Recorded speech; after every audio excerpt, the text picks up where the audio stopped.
सर्दियों के दिन थे, आधी रात का वक्त था। इस वक्त सर्दी भी अपने अरूज पर थी। मैं अपने कमरे में अपने बिस्तर पर आराम से सो रही थी जब अचानक एक तेज दहाड़ी तलवार जैसे दर्द ने मेरे जिस्म को काटना शुरू किया। एकदम मैं चीख उठी। मेरे जिस्म में इतना दर्द हो रहा था कि मुझे लग रहा था जैसे कोई आरे के साथ मेरा जिस्म काट रहा हो, मेरी हड्डियों को तोड़ रहा हो। मैं समझ नहीं पा रही थी कि आखिर मेरे साथ ये क्या हो रहा है। एकदम मैं चौंक पड़ी क्योंकि मुझे अंदाजा हो गया था कि मेरे बच्चे की पैदाइश का वक्त आ गया है और अब मुझे अस्पताल जाना होगा। लंगड़ाते हुए एकदम बेड से उतरी और अपने पेट पे हाथ रखते हुए कमरे से बाहर आई। मैं इस वक्त शदीद तकलीफ में मुब्तला थी। कराहों के साथ मेरी आवाज बहुत बुलंद हो रही थी और मुझसे अपनी तकलीफ बर्दाश्त नहीं हो रही थी। ऐसा दर्द मैंने जिंदगी में कभी नहीं झेला था और इस वक्त इस दर्द को बर्दाश्त करते हुए मेरा जिस्म कँपा रहा था। बाहर सर्दी भी शदीद थी और इस वक्त मेरे जिस्म पर कोई गर्म चादर या कपड़ा भी नहीं था। मैं जो ही उठकर बाहर आ गई थी, मैं अपने कमरे से निकलकर बरामदे में चलती हुई सीधे आगे आती गई और बरामदे के आखिर पर जो बड़ा कमरा था, इसके दरवाजे पर बड़ी मुश्किल से दस्तक दी। यहाँ तक आने में ही हाँफ चुकी थी। इस वक्त मेरी हालत बहुत गैर हो रही थी। शदीद सर्दी के बायस मुझे सर्दी तो लग रही थी, लेकिन फिर भी दर्द के बायस सर पर और माथे पे पसीना आ रहा था। मैं अपने आप को संभालने की नाकाम कोशिश कर रही थी। तभी एक बार फिर से मैंने जोर से दरवाजा धड़धड़ाया और अब की बार अंदर से आवाज आई, कौन है? मैंने दर्द भरी आवाज में कहा, मैं हूँ, मुझे डॉक्टर के पास जाना है, मेरी तबीयत बहुत खराब है। मैं हाँफती हुई आवाज में कहा तो अगले ही लम्हे मेरे शोहर ने कमरे का दरवाजा खोल दिया और मेरी हिम्मत यहीं तक थी। मैं एकदम गिरने लगी थी कि मेरे शोहर ने मुझे थाम लिया और फिर मुझे लेकर अस्पताल की तरफ आ गए, जहां पर मैं 9 महीने चेकअप करवाती रही। इस वक्त अस्पताल में मुझे हाथों हाथ लिया गया क्योंकि मेरा शोहर बहुत पैसे वाला था और मैंने मेरा नाम भी एक महंगे स्कूल में रजिस्टर्ड करवा रखा था।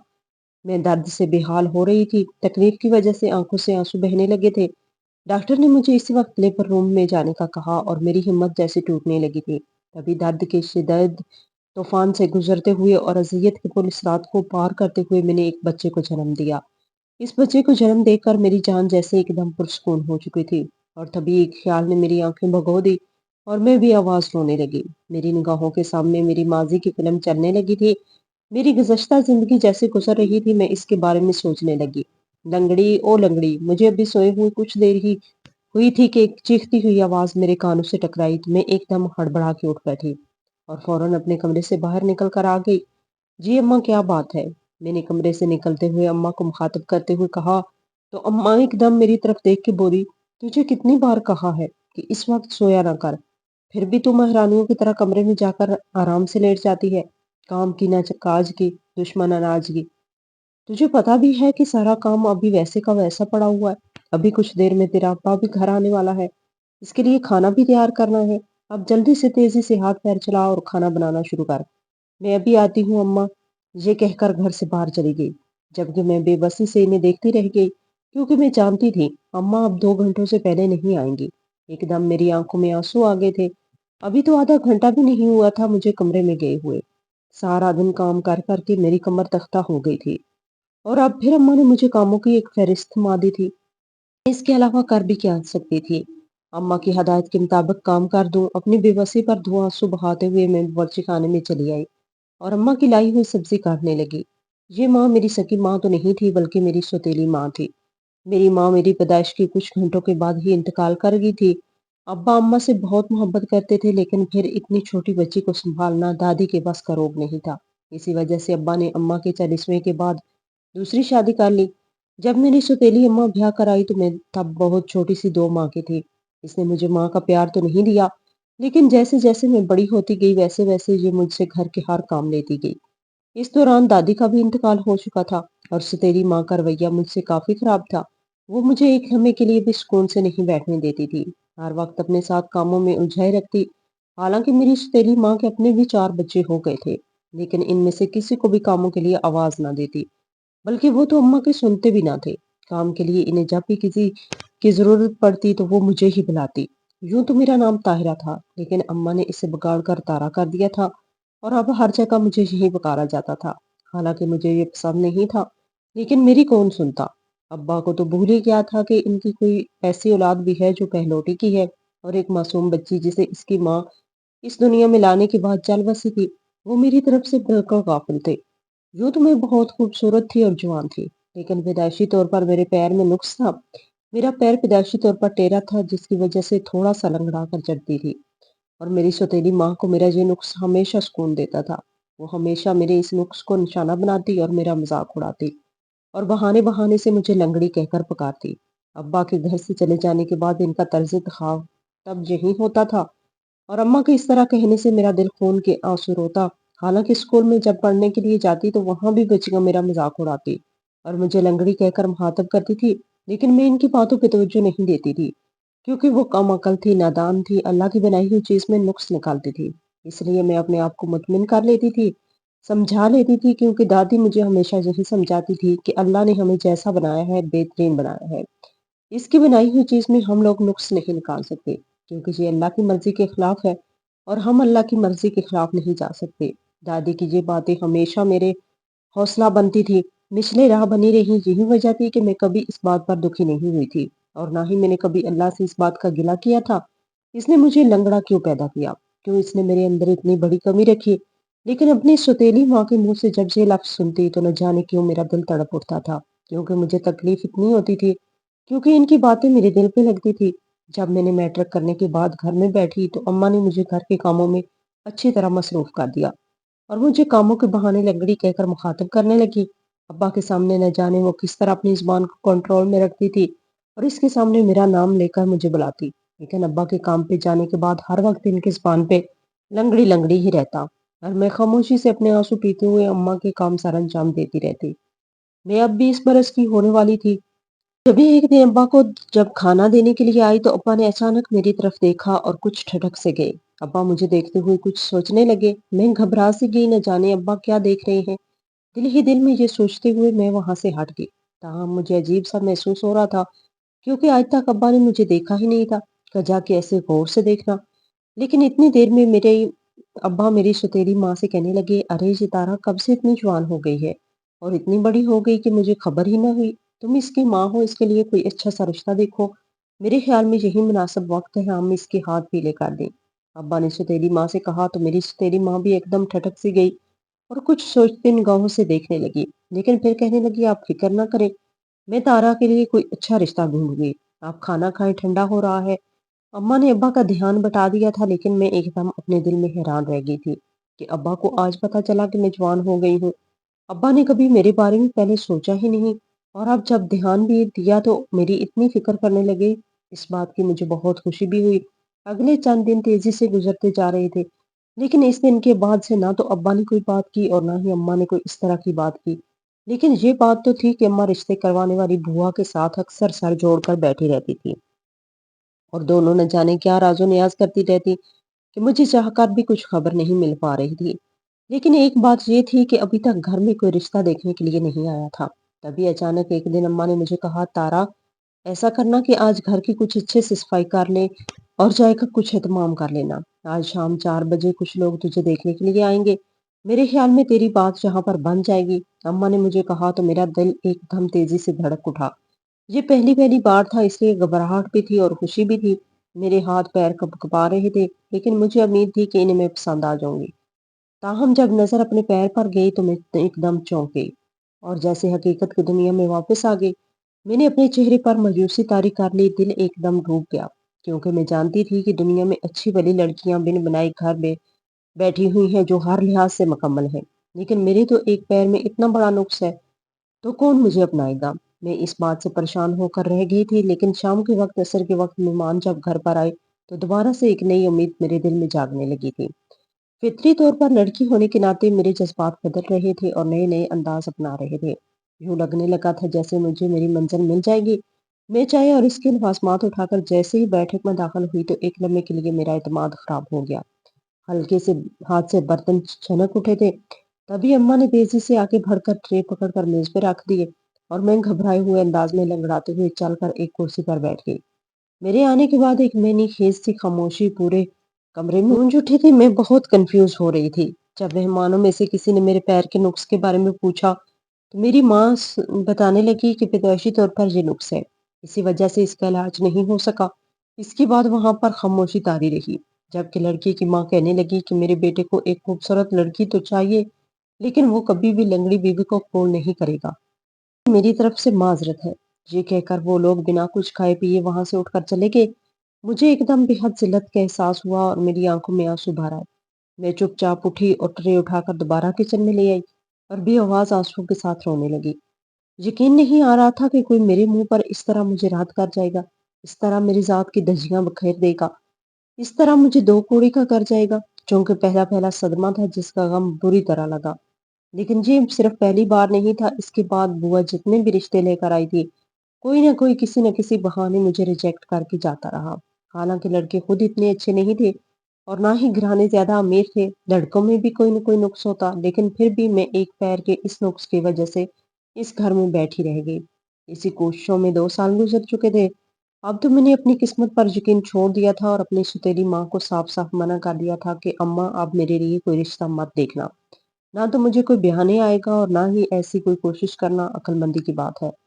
آپ مجھ سے چھوٹی ردا کے لیے رشتہ ڈھونڈیں تاکہ اسے وقت سے رخصت کر دیں۔ لیکن اماں بھی اپنی جگہ ٹھیک تھی۔ کہنے لگی میں کیسے بڑی کے ہوتے ہوئے چھوٹی کی کر دوں؟ تیرا باپ تو مجھے جینے نہیں دے گا، وہ ساری زندگی مجھے یہی تانا دیتا رہے گا کہ میں ستیلی تھی، اسی وجہ سے تیرا رشتہ طے نہیں کیا۔ تو فکر مت کر، کوئی نہ کوئی رشتہ مل ہی جائے گا۔ اماں کی امید ابھی بھی باقی تھی۔ میں نے بے حد حیرت سے ان کے چہرے کی طرف دیکھا اور سوچا، لیکن مجھے نہیں معلوم تھا کہ اب اماں کے دل میں کیا چل رہا ہے۔ اگر مجھے پہلے اس بات کی خبر ہو جاتی تو میں انہیں فوراً منع کر دیتی۔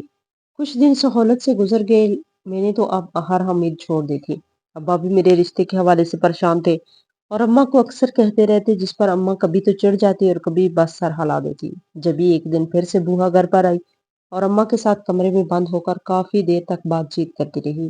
مجھے تو اب اس معاملے میں کوئی دلچسپی نہیں رہی تھی، کیونکہ میں پہلے ہی ہر رشتے کا انجام جانتی تھی۔ مجھے خبر تھی کہ اس کی بار بھینگا نکارا ہوگا، اس کے لیے میں نے کوئی امید نہیں پالی، کوئی توقع نہیں باندھی۔ لیکن بوہا کے جانے کے بعد اماں کا چہرہ بہت کھلا ہوا تھا۔ وہ میرے پاس آئی اور کہنے لگی، میں نے تجھے کہا تھا کہ کوئی نہ کوئی رشتہ مل جائے گا، اور اب تیری پسند اور معیار کے مطابق رشتہ مل چکا ہے۔ رشتہ بہت بڑے گھر سے آیا ہے، لڑکا بہت امیر ہے اور انہیں تیری ٹانگ کے نقص پر کوئی اعتراض بھی نہیں۔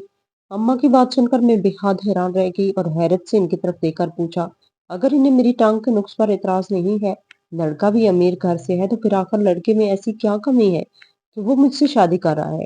جبکہ میری بات سن کر اماں نے ایک دم نظریں چرا لی اور کہنے لگی، یہ تیرے سوچنے کی باتیں نہیں ہے، ہم تیرے بڑے ابھی زندہ ہیں، میں تیرے باپ سے بات کروں گی اور مجھے پوری امید ہے کہ یہ رشتہ طے ہو جائے گا۔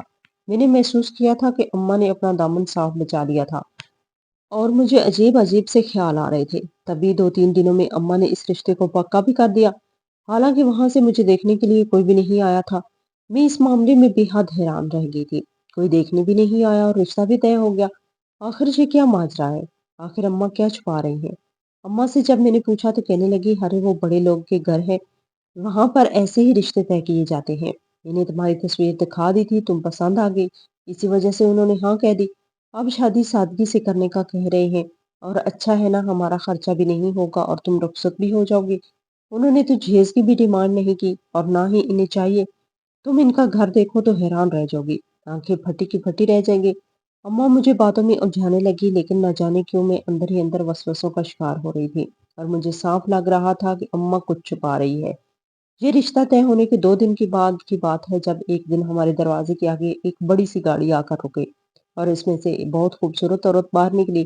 اس کا انداز بہت ماڈرن تھا، اس نے بہت خوبصورت لباس پہن رکھا تھا اور اس کے ساتھ ایک ملازمان بھی تھی جس نے اپنے ہاتھوں میں ایک بڑا سا تھال تھام رکھا تھا۔ وہ سیدھی اماں کے پاس آئی اور کہنے لگی، وقار نے یہ سارا سامان اپنی ہونے والی دلہن کے لیے بھجوایا ہے، آپ اسے تیار کر دیجیے گا اور ہم وقت پر نکاح کے لیے آ جائیں گے۔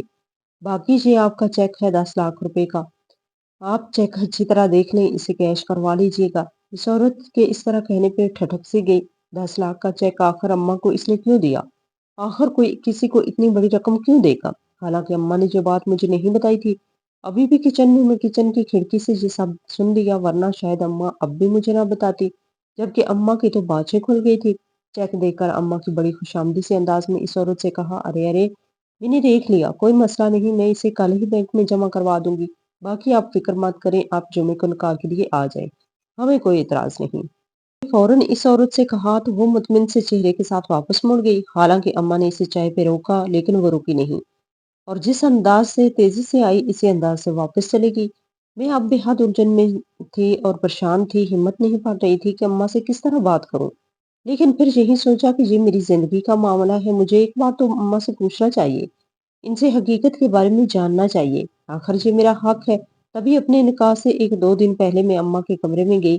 अम्मा इस वक्त ऊंची आवाज में टीवी पे ड्रामा लगाए हुए देख रहे थे। अब्बा अपने काम पे गए हुए थे, जबकि बाकी बहन भाई अपने अपने कामों में मसरूफ थे। अम्मा ने मुझे अपने कमरे में आते देखा तो कहने लगी, क्या बात है लंगड़ी, तू यहाँ पर, सब खैरियत तो है? जबकि मैंने अपनी उंगलियां छटकाते हुए अम्मा से कहा, अम्मा दरअसल मुझे आपसे कुछ पूछना है। तभी अम्मा बोली, कहो क्या कहना है।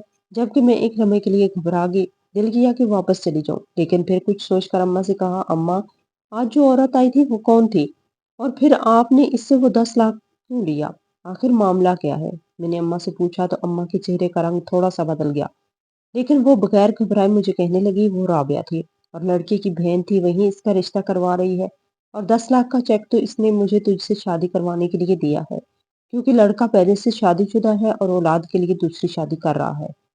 मेरे ख्याल में तुझे कोई इतराज नहीं होना चाहिए, क्योंकि तू अच्छी तरह जानती है तू लंगड़ी है और दूसरा तुझसे शादी करने के लिए यहाँ पर कोई नहीं आएगा। पहले ही हम कितने सालों से तेरा रिश्ता देख रहे हैं और कितने ही लोगों को चाय पानी के नाम पर कितना खर्चा कर चुके हैं। इसलिए मैं मजीद खर्चा करने के मूड में नहीं थी, और जो खर्चा हुआ है मैं अब वो वसूल करना चाहती थी। इसलिए मैंने तेरा रिश्ता इसके साथ तय कर दिया, और मेरे ख्याल में यही सबसे बेहतर है। अम्मा ने सारी तफसीर मुझे फाकी से बताते हुए अपना रुख दोबारा टीवी की तरफ कर लिया, जबकि मैं हैरत और शाक से वहां खड़ी की खड़ी रह गई। यकीन नहीं आ रहा था कि अम्मा मेरे साथ ऐसा कर सकती हैं।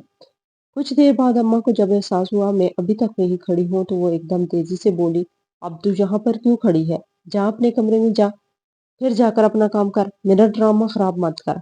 अम्मा के गुस्से से कहा तो मैं एकदम कमरे से बाहर निकल आई और बेख्तियार आंसू भरी आंखों से आसमान की तरफ देखा और सोचा, अल्लाह, ये मेरे साथ कैसा मजाक हो रहा है? आखिर मेरी जिंदगी क्यों एक तमाशा बनकर रह गई? मेरे अंदर एक छोटा सा नुक्स ही तो है। क्या लोगों को मेरी बाकी अच्छाइयां नहीं दिखाई देती? लेकिन फिर भी अगर तूने मेरा जोड़ एक ऐसे आदमी के साथ लिखा हुआ है जो पहले से शादीशुदा है और औलाद के लिए दूसरी शादी कर रहा है, तो मुझे तेरी ये मर्जी कबूल है। मुझे तेरा ये फैसला मंजूर है। मैं तेरे फैसले के खिलाफ नहीं जा सकती। तू जैसा चाहेगा मैं वैसा ही करूंगी। मैंने अपना मामला अल्लाह के सुपुर्द करते हुए एक इत्मीनान भरा सांस खारिज किया और फिर अपने आप को आने वाले हालात के लिए तैयार कर लिया। अगले दिन मेरा निकाह था और मैं अपने ससुराल की तरफ से आया हुआ सामान पहनकर तैयार थी। एक बेहद कीमती और सादा सा जोड़ा था जिसके ऊपर मुनासिब काम बना हुआ था, जबकि इसके साथ सोने का सेट और दूसरी चीजें भी थी।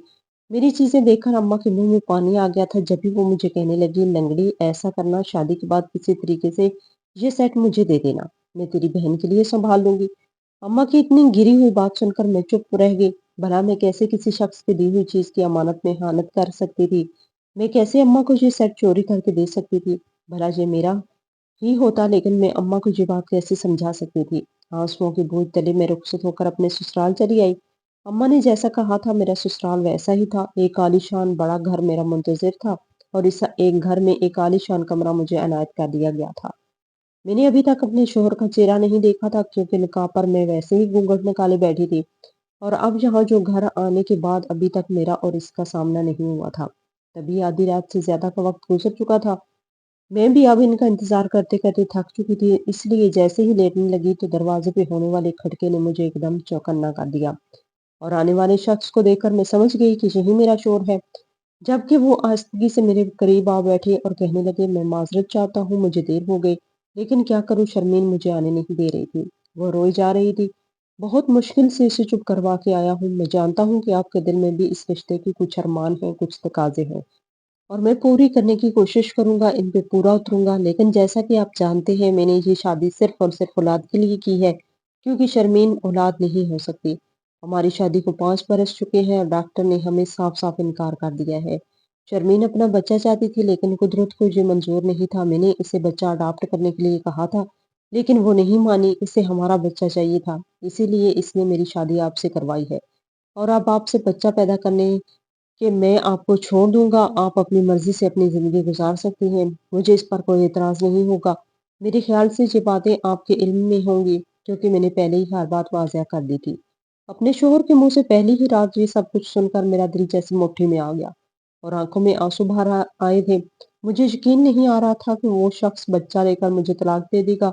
मैं सोच भी नहीं सकती थी कि अम्मा इतना घटिया सौदा करेगी। आखिर सिर्फ 10 लाख के अवज़ अम्मा ने मेरा ज़मीर, मेरा वजूद, मेरी ज़ात तक बेच डाली थी और मुझे बताया तक नहीं। आखिर अम्मा मेरे साथ ऐसा कैसे कर सकते हैं? लेकिन फिर मैंने खुद को समझाया कि आखिर वो मेरी सौतेली माँ है, सगी थोड़ी है। अगर सगी माँ होती तो आज मैं इन हालात में कभी नहीं होती। मेरे शौहर ने मुझे मुँह दिखाई का तोहफ़ा दिया और इसके बाद हमारी नई ज़िंदगी की एक नई शुरुआत हो चुकी थी। मैं इसी में खुश थी कि मेरा शौहर कभी-कभार ऐसे ही मेरा हाल-चाल तो पूछ लेता है। ये घर बहुत बड़ा था और जहाँ पर हर तरह की सहूलत थी, काम-काज के लिए मुलाज़िम थे। अभी तक मेरा सामना अपनी सोतन से नहीं हुआ था। ना ही मैं इसे जानती थी कि वो कौन है, सिर्फ़ वक़ार की वही बहन जो इस दिन हमारे घर आई थी, वही अक्सर मेरे पास आ जाती और मुझसे मेरी ज़रूरत के बारे में पूछ लेती। लेकिन मेरी तो कोई ज़रूरत ही नहीं थी, इसलिए मैं इसे भी ना कर देती। यहाँ पर रहते हुए अब मुझे 1 महीना होने वाला था, जब एक दिन मेरी तबीयत बेहद ख़राब हुई, मैं बेहोश होकर गिर पड़ी। अस्पताल में जब मेरी आँख खुली, तो अपने इर्द-गिर्द वक़ार और उसकी बहन को मुस्कुराते हुए चेहरे के साथ देखकर मैं हैरान रह गई।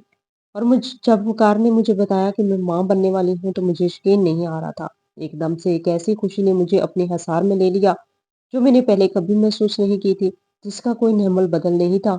एक अनोखे से जज़्बे ने मेरे अंदर सर उठाना शुरू कर दिया। मेरे वजूद के अंदर एक नया वजूद पैदा हो रहा था और इस बात ने मुझे इतनी खुशी दी कि मैं सोच नहीं सकती थी।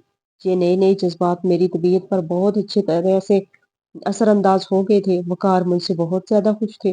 वो मेरा बहुत ख़्याल रख रहे थे। घर पर उन्होंने फ्रूट, जूस, दूध हर तरह की चीज़ों की भरमार कर दी थी और मुझे बार-बार इस बात की ताकीद करते थे कि ये सब कुछ खाना है और बार-बार खाना है और मुझे बार-बार अपना ख़्याल रखने की ताकीद करते, तो मैं इनकी इतनी मोहब्बत पाकर खुशी से नहाल हो जाती थी।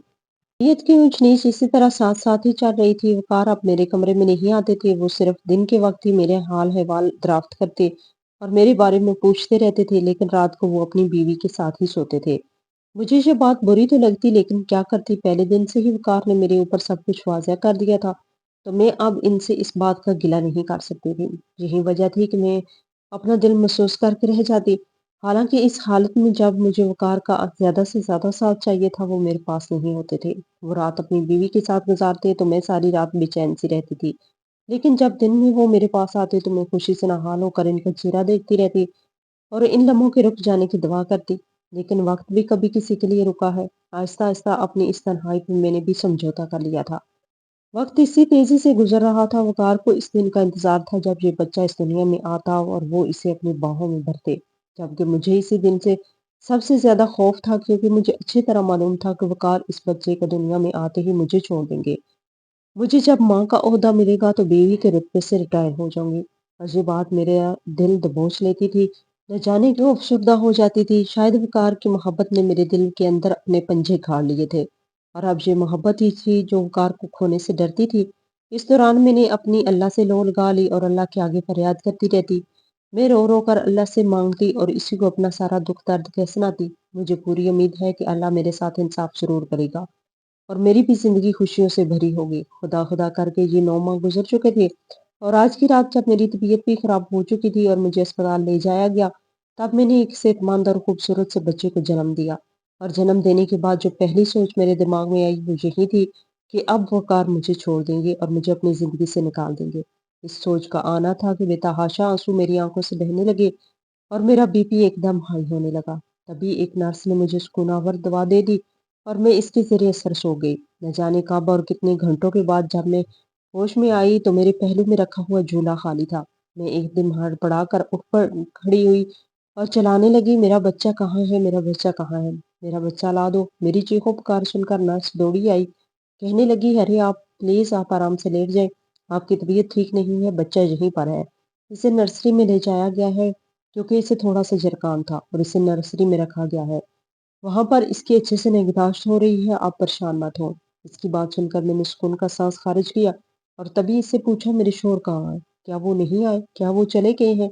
जबकि वो कहने लगी, नहीं, वो कहीं भी नहीं गए, वो बाहर बैठे हुए हैं। मैं इन्हें बुलाकर आती हूँ। ये कहते हुए नर्स बाहर चली गई और कुछ ही देर बाद वक़ार अंदर दाखिल हुए। ये चेहरा जो वक़ार का अब दिखाई दे रहा था, मैं पहली बार देख रही थी। ये चेहरा खुशी से दमक रहा था और वकार के चेहरे पे एक अनोखी सी चमक नजर आ रही थी। तभी वकार तेजी से मेरी तरफ बढ़े और उन्होंने मेरा चेहरा दोनों हाथों में थाम कर कहा, तायरा, आज जो खुशी तुमने मुझे दी है, मैं सोच भी नहीं सकता था कि कभी इसे अपनी जिंदगी में महसूस करूंगा। तुम्हारा बेहद शुक्रिया। तुमने मुझे आज नवाज दिया। तुमने मुझे दोनों जहां की दौलत नसीब कर दी। तुम मेरे लिए बहुत ज्यादा खुशकिस्मत साबित हुई हो। तुम्हारे आने से मेरी जिंदगी मुकम्मल हो गई है। वकार की खुशी जज्बात इस वक्त भरपूर थे। तभी वो मुझे कहने लगे, कहो तायरा, तुम्हें क्या चाहिए? तुम जो मांगोगी मैं आज तुम्हें दूंगा। आज तुम्हारे दिए हुए तोहफे के नीचे हर चीज हेज है। तुम मुझसे जो मांगोगी मैं तुम पे लौटा दूंगा। वकार के जज्बात इतने मगलूब कर रहे थे। मैंने आस्था से वकार से कहा, मुझे और कुछ नहीं चाहिए, मुझे सिर्फ आपका साथ चाहिए, आपका नाम चाहिए। मैं आपसे अलग नहीं होना चाहती, मैं हमेशा आपके साथ जिंदगी गुजारना चाहती हूँ। क्या ये मुमकिन है? मेरी बात सुनकर वकार का चेहरा एकदम एक लम्हे के लिए बुझ गया। लेकिन फिर वो कहने लगे, बिल्कुल तायरा, ये मुमकिन है, क्योंकि मैं खुद भी अपने बेटे की माँ को खुद से अलग करने का तसव्वुर नहीं कर सकता। मैं भी यही सोच रहा हूँ कि मैं तुम्हें अपनी जिंदगी से नहीं निकाल सकता, क्योंकि जो कुछ भी हो मेरा बेटा तुम्हारी औलाद भी है। तुम इसकी माँ हो, जैसी मोहब्बत और तवज्जो तुम इसे दे सकती हो कोई और नहीं दे सकता। इसीलिए मैंने सोच लिया कि मैं तुम्हें कभी नहीं छोड़ूंगा। तुम हमेशा मेरे साथ रहोगी, मेरी बीवी बनकर, मेरे बेटे की माँ बनकर। वकार के मुंह से ये सुनकर मैं बेहद हैरानी से इनके चेहरे की तरफ देखा और कहा कि वकार, वो शर्मीन क्या मान जाएंगी? मेरे लहजे में अनजाने खदशात बोल रहे थे। तभी वकार कहने लगे, तुम फिक्र मत करो, मैं इसे मना लूंगा, इसे समझा लूंगा, मुझे इसे समझाना आता है। वकार के लहजे में एक मान था। तभी मैंने खुशी से मगलूब होते हुए बेख्तियार वकार के हाथ को थाम कर चूम लिया, तो वो आस्था से मुस्कुरा दिए।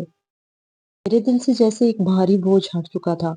मुझे इस बात का यकीन हो गया था कि अब वकार मुझे अपनी जिंदगी से नहीं निकालेंगे। आखिर मैं इनके बेटे की माँ थी। ताहम शर्मीन की तरफ से मुझे कुछ खदशात थे, क्योंकि शर्मीन इनकी पहली बीवी थी और इनकी मोहब्बत भी थी। यही वजह थी कि मैं अभी इस तरफ से थोड़ा डर रही थी। 2 दिन के बाद हम अस्पताल से घर आ चुके थे। मेरा बेटा भी मेरे साथ ही था। अब इसकी भी तबीयत बिल्कुल ठीक थी। शर्मीन ने दरवाजे पर ही रोककर हक जताते हुए मुझसे बच्चा ले लिया। वकार के कहने पर मैंने इसे बच्चा तो दे दिया था, लेकिन न जाने क्यों मेरा दिल खींचा जा रहा था। यूं लग रहा था जैसे मेरी सबसे कीमती चीज मुझसे अलग हो गई है। वकार मुझे कमरे में छोड़ गए और ये तसल्ली देते हुए कहने लगे कि तुम फिक्र मत करो, शर्मीन से मैं बात कर लूंगा, वो बच्चा भी तुम्हें वापस कर जाएगी। अभी तुम कुछ देर मैनेज कर लो, इसके बाद शर्मीन समझ जाएगी। वकार ने मुझे समझाते हुए कहा तो मैंने आस्था से सर हिला दिया। वकार के जाने के बाद मैं अपने खाली पहलू को देखते हुए रोने लगी। कार की बात सच साबित हुई थी मुझे, जब शर्मीन थोड़ी देर के बाद ही बच्चा मेरे हवाले कर गई थी, ये कहती हुई कि इसे बहुत भूख लग रही है और ये काफी देर से रो रहा है, इसे दूध पिलाकर सुला दो। मैंने चुपचाप सर हिलाकर इसे दूध पिलाना शुरू कर दिया, क्योंकि शर्मीन वहां से जा चुकी थी। इस रात भी बुखार वापस नहीं आए थे। हालांकि इन्हें पता भी था कि मेरी तबीयत ठीक नहीं और बच्चा मुझे तंग करेगा, लेकिन फिर भी बुखार ने दोबारा मेरी खबर नहीं ली। इस बात को गुजरे हुए कुछ दिन ही हो चुके थे। घर में अब एक नई लड़ाई शुरू हो चुकी थी। वकार मुझे छोड़ना नहीं चाहती थी और शर्मीन अब इनसे इस बात पे लड़ती कि अब मुहद्दे के मुताबिक मुझे तलाक दे दी जाए, बच्चा ले लिया जाएगा। लेकिन वकार अब इस बात के लिए तैयार नहीं थे। इसी तरह उन्होंने साफ साफ शर्मीन से कह दिया था कि मैं ताहिरा को तलाक नहीं दूंगा। वो मेरे बच्चे की माँ है और मैं चाहता हूँ कि वही इस मेरे बच्चे की परवरिश करे। तुम भी एक माँ की तरह इसकी परवरिश करना, लेकिन मैं तुम्हारे कहने पर आकर ये इतना बड़ा गुनाह नहीं कर सकता। वकार ने साफ साफ शर्मीन को भी डांट दिया था और ये कहा तो वो हैरत के आलम में इनकी तरफ देखती रही और फिर एकदम गुस्से से अपने कमरे में बंद हुई। वकार यही समझे थे कि अभी शर्मीन नाराज है, बाद में मना लूंगा, लेकिन शर्मीन थोड़ी देर के बाद बाहर निकली तो इसके हाथ में इसका सूटकेस था और वकार को ये कहते हुए वहां से चली गई कि अब मेरे पीछे मत आना। मैं इस घर में एक लम्हा भी नहीं रह सकती जहां पर मेरा शोर मेरे अलावा दूसरी औरत के हक में बोले और इसे मेरी बात गलत लगे। मैं वहां पर एक लम्हा भी अपनी जिंदगी गुजारना नहीं चाहती। शर्मीन चली गई थी। होना तो ये चाहिए था कि मुझे सुकून आना चाहिए था, लेकिन मुझे एक और बेचैनी लग गई थी। मुझे इस बात का डर था कि कहीं शर्मीन की ब्लैकमेलिंग में आकर वकार इसे अपना ना ले, कहीं वो इसे दोबारा वापस ना ले आए। लेकिन शर्मीन ने अब दोबारा ना आने की कसम खा रखी थी। हालांकि वकार इसे कहीं बाहर मनाने के लिए गए थे, लेकिन शर्मीन नहीं आई और आहिस्ता आहिस्ता मेरे दिल से ये खदशात भी दूर होते गए। बेटे की माँ होने के नाते वकार ने अब मुझे वही इज्जत और वही मुकाम देना शुरू कर दिया जो शर्मीन का था। हालांकि मैं लंगड़ी थी, लेकिन मेरी किस्मत लंगड़ी साबित नहीं हुई। آہستہ-آہستہ کر کے مجھے قدرت نے ہر چیز سے نواز دیا تھا۔ میرے پاس ہی خوبصورت عالیشان گھر تھا، محبت کرنے والا شوہر اور ایک بہترین خوبصورت فرمانبردار اولاد۔ شرمین اتنے سالوں میں اب اس گھر سے دور تھی، دوبارہ پلٹ کر نہیں آئی تھی اور کار بھی جیسے اب اس کے بغیر رہنے کے عادی ہو گئے تھے۔